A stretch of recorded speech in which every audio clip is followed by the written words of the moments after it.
Welcome to Sputnik, orbiting the world with me, George Galloway. And me, Gayatri. The president is dead. Well, not quite yet, but not for the want of trying. Long live the president.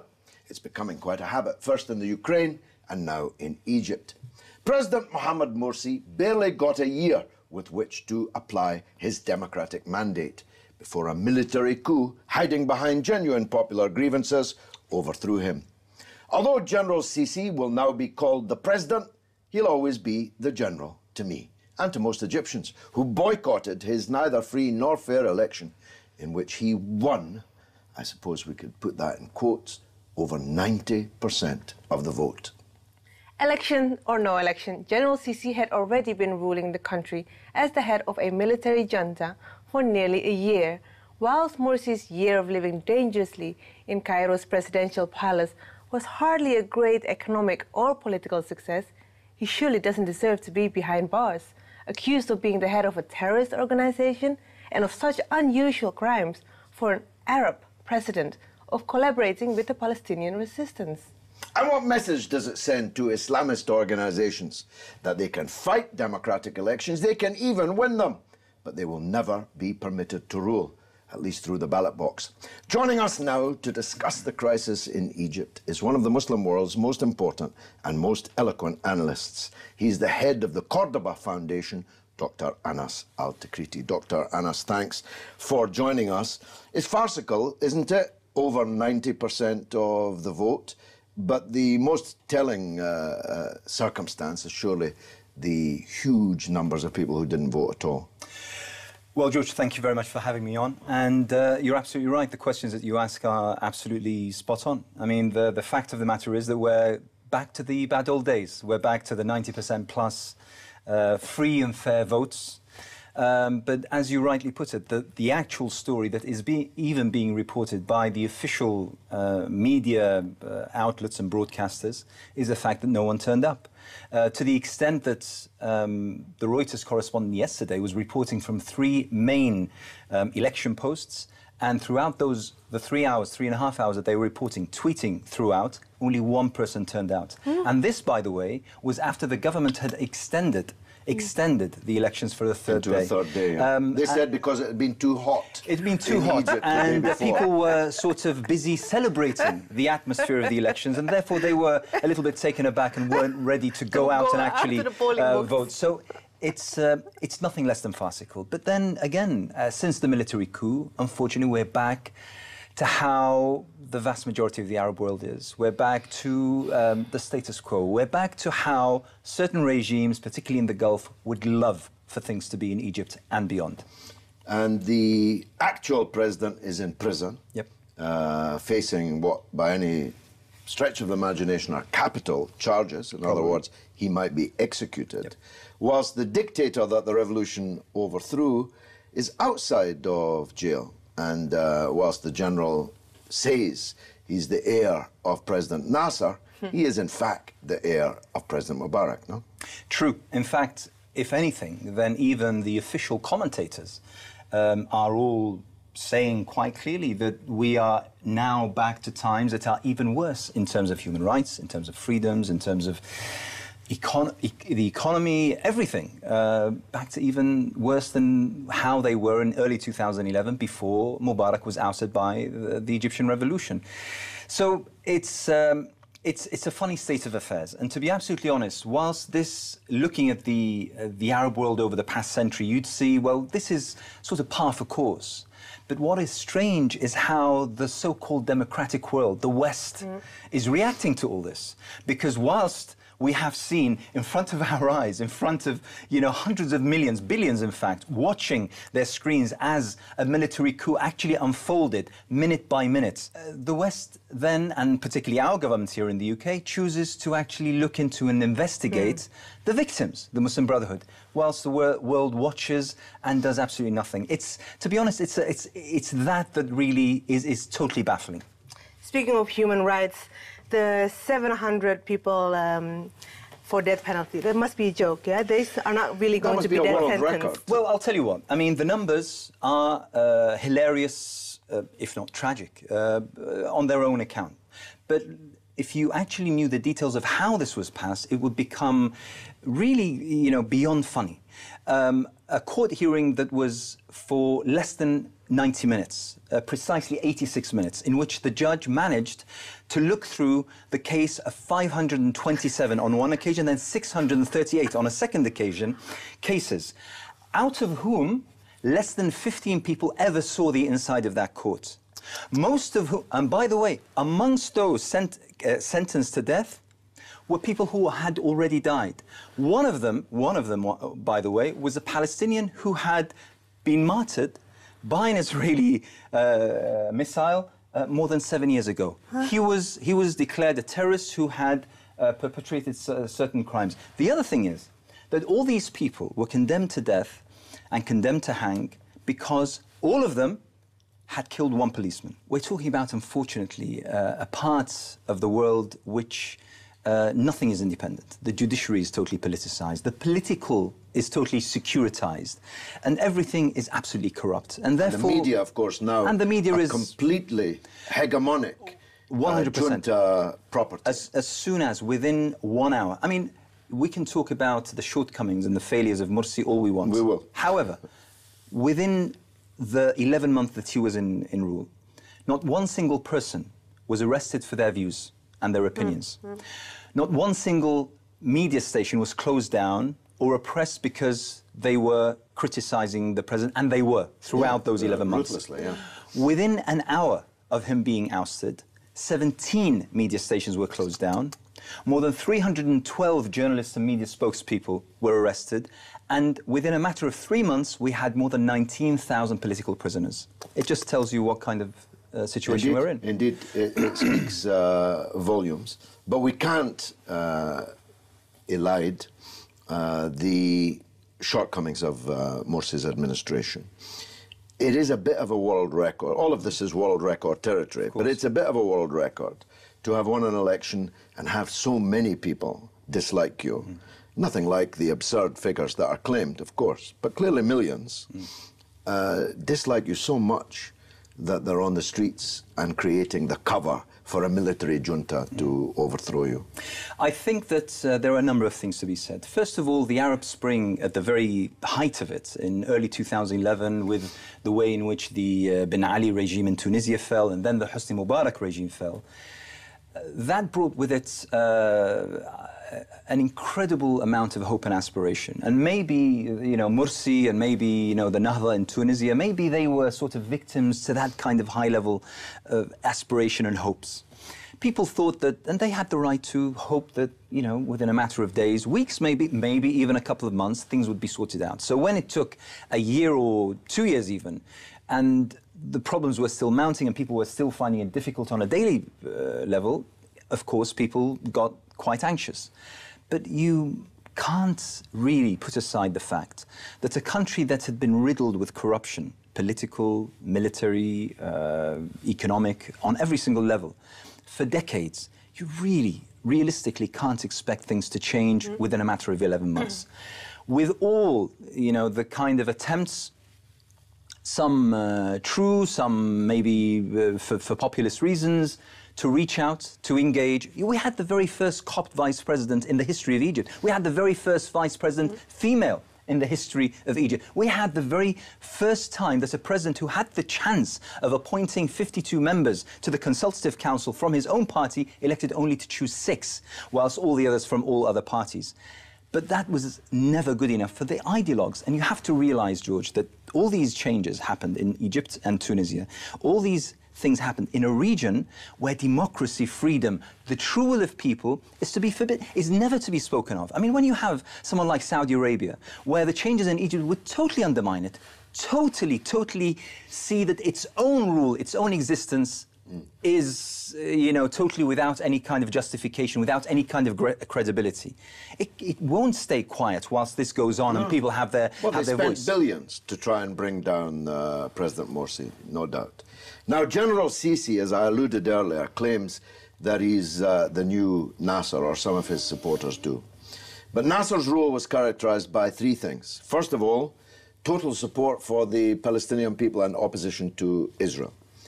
General Sisi couldn't be closer to Israel and is putting on trial President Morsi for collaborating with the Palestinian resistance. Number two, President Nasser tried to bring down the reactionary feudal monarchies in the Gulf. General Sisi has received billions of dollars from these very same reactionary feudal monarchies. And of course, President Nasser's orientation was towards Moscow, and General Sisi's is certainly towards the United States, which, despite a few words from President Obama in the immediate aftermath of the coup, continues to arm and finance the military junta. So where do we go from here? Well, it's, I think there are a number of things that need to happen. First of all, inside Egypt, the popular uprising is still ongoing. Every single day there are protests in the dozens, if not hundreds. On some occasions, and particularly in populated areas, we are seeing thousands hit the street, despite the fact that every single one of those people who hit the streets will be threatened in terms of their jobs, their welfare, their security, and probably their lives. So we're still seeing that. And that, to be honest, is on the increase, not on the fall, as many, including myself, expected a few months ago. The other thing that regionally we really have to see this idea, this concept of the Arab Spring through. And to be honest, we need to see more change happening on the streets of areas that haven't directly been touched by the Arab Spring, including Gulf states, including the... I mean, really, we need to see some real change take place, because it's been proven now through Egypt and largely through Tunisia that any kind of change, whether it be elections or democratic revolutions or whatever, those with money will see to it that those are undermined and scuppered. So we need change regionally. And I think that there are signs that such changes is taking place. The third is we really need to work here in the West, in the UK, across the world, in terms of really shaming these governments. I mean, the way what you say is true about Obama making certain protestations just out of embarrassment, because it's been such an embarrassment in Egypt, the way that this whole thing has happened. But actually, the support has been full. And to be honest, the only thing that I put to people is that the fact that Netanyahu and, lo and behold, Tony Blair supported Sisi, I think, tells us just about enough. Just about. Thank you very much, Thank you, Dr. Anas. Coming up after the break, we're looking at China, fast becoming economically the most powerful country in the world, and thus inevitably increasingly pilloried by the Western political class and their media echo chamber, whose hegemony China threatens. We'll be right back.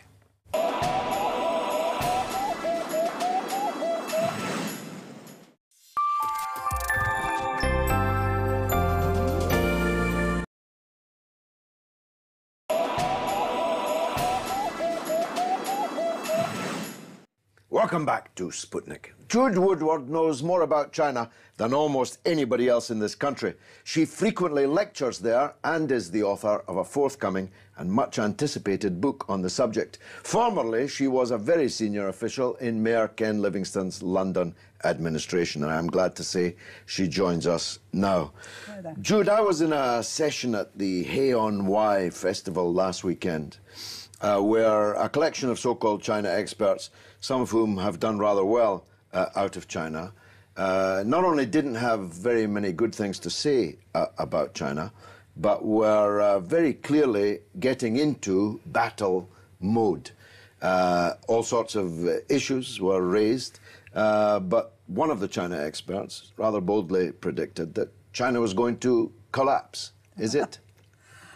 Well, there is a whole industry in saying China's economy is about to collapse. The Economist famously ran a front-page dragon about to run out of puff in 2002. So This has been the prediction year on year. You have a ridiculous sort of approach that China's economy is slowing, which indeed it has somewhat from its fastest rates of growth. But last year it grew at 7.7%, I think.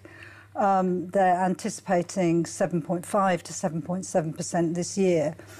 That is slower than 8 or 9 or indeed 10%, but the last quarter's growth in the United States was 0.1%. So who is slowing? Who has got a problem? Who's running out of puff? Yes. But it's predicted, or it's predicated, I should say, these predictions, on a belief that that nothing can be that successful for such a long time.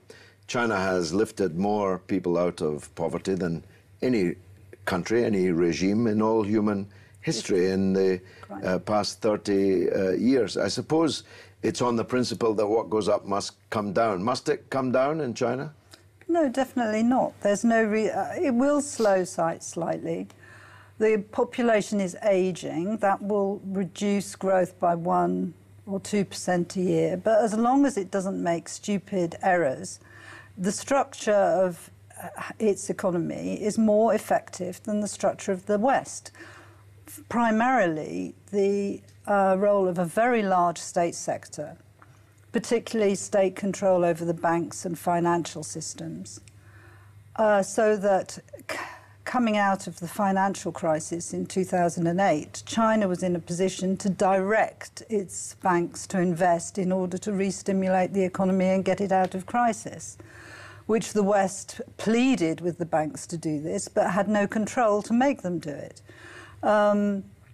Very high levels of investment in the economy, high levels of savings. So unless China makes some suicidal mistake and embarks on a vast program of privatization of crucial sectors of the economy, or gives in to Western pressure for a very large revaluation of the RMB, or the various things that the West demands, there's no reason why it can't maintain a slower but considerably faster level of growth than anything seen in the West. Of course, China's not alone. Vietnam has also been growing rather strongly based on a similar economic structure, but also if you look at the period of most success of Japan, for example, it had very high investment levels, which then came down, and it hit big financial crisis plus a big revaluation of the yen. So as long as China doesn't do any of these stupid things, which I believe are a product of capitalist free market economies, then... You probably won't be surprised then that both of these demands were being made at the Hay-on-Wye Festival by representatives of the very biggest banks and other businesses doing well in their trade and investment with and in China. Instead, China has made this turn, hasn't it, recently announced, to more, if you like, direction of capital to building up itself, to building up demand within China. Less export-driven and more domestically oriented. Well, it needs to do that because world trade is so stagnant since the economic crisis. So there was virtually no growth in China's external trade in the first quarter of the year. But this is not really a problem of China. This is a problem of the world economy. There's no emergence from the great stagnation at the level of the Western economies. And so unless the Western economies start to pick up and trade starts to pick up, there's no one to export to. Isn't that also partly due to the fact that many plants that used to be in China, established with cheap labor, has all moved to Vietnam, amongst others? Well, China is moving up the value chain. What that means is that wage levels in China are rising. Therefore, it's not the location of choice for the most low-level basic type of manufacturing. But at the same time, China is moving up the value chain and increasingly attracting other types of business which requires higher levels of technological, IT and other skills, and also developing its own technology companies. Of course, it's not just the economy coming under fire, the demand that China should be more capitalist if it's going to continue to grow and thrive. But just in case, some foreign policy issues and also some internal ones are being dragged onto the battlefield. Let's deal with the internal one first. In the Xinjiang province, where 40 to 45% of the people are Uyghur Muslims, there is a terrorist problem, suicide bombings, mass killings actually by these separatists, and of course a Chinese government crackdown on them. Suddenly we're beginning to hear Western commentators discover a long-lost sympathy for the plight of the Uyghurs. China on the right lines in how it's handling this question? There was an article in the New York Times today or yesterday saying that the mess that's been made of the situation in the Middle East is that Al-Qaeda forces are spreading all over the place. American intervention doesn't defeat Al-Qaeda, it just displaces it and encourages it. Spreads it, yeah. And you have, obviously China is extremely worried, as the Central Asian republics are very worried, of some spillover of this type of development into Xinjiang. It's taken a policy of, its policy from 2011, or 2010, was to direct very big levels of investment towards Xinjiang to try and grow the province out of the problems. But to some extent that's created more problems, because there's been a lot of inflow of population, because there's growth in business factories, mineral extraction, etc. And not all of those jobs have gone to the local people. So there are some economic grievances which China is trying to address and putting a lot of effort into, but at the same time there's been an upsurge of, quite horrible knife attacks on people in mainland China, crimes are real etc. So there's a sort of stepped up security at the same time. Just briefly, alas, China's border or territorial disputes with Japan over islands seems now to be being replicated in a conflict with Vietnam, which is particularly sad for people of our generation. What's the basis of that clash with Vietnam? Well, remember, there's bad blood, and has been bad blood, between China and Vietnam for a long time, which is a very sad thing, and it is a product of what was an even sadder thing, which was the whole Sino-Soviet conflict in the Cold War period, where China became after falling out with Russia, became very fearful of being encircled by pro-Soviet regimes. The dispute with Vietnam is of long duration. It looked like it was getting into a good place. Li Keqiang visited Hanoi 6 months ago. Things have calmed down enormously over the last couple of years. But then China decided to start drilling for oil. Now, on China's side on this, everyone else is already drilling for oil. The only country that wasn't drilling for oil in the disputed areas was China. But unfortunately, either a misjudgment or a deliberate step, by drilling where they chose to drill, it was a straight flare-up with Vietnam. Well, let's hope they can iron things out. Jude Woodward, I told you she was an expert. Thank you very much indeed. And now it's your turn to tell us what you think through the portals of social media. What's rattling, Gayatri? Well, about the Egyptian elections, we asked, well, first it was Ukraine and now Egypt. How does the West get away with this? Eddie Bernard answers, EU countries can't think beyond the Yankee dollar and are US lapdogs. They choose US policy before their own.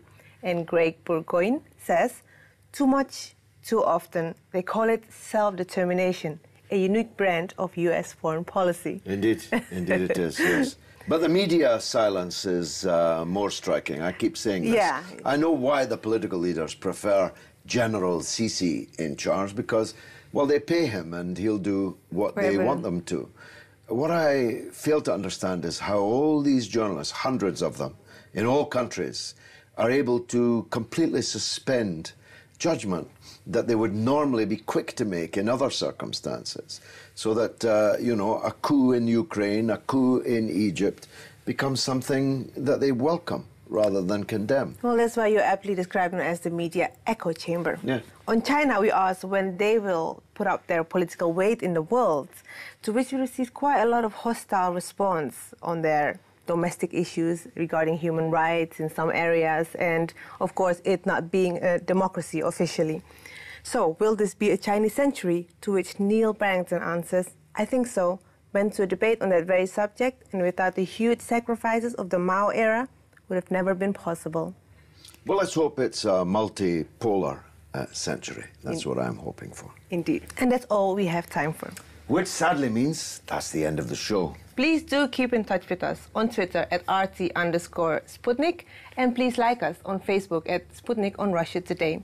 Goodbye from me, Gayatri. And from me, George Galloway. It's been marvellous.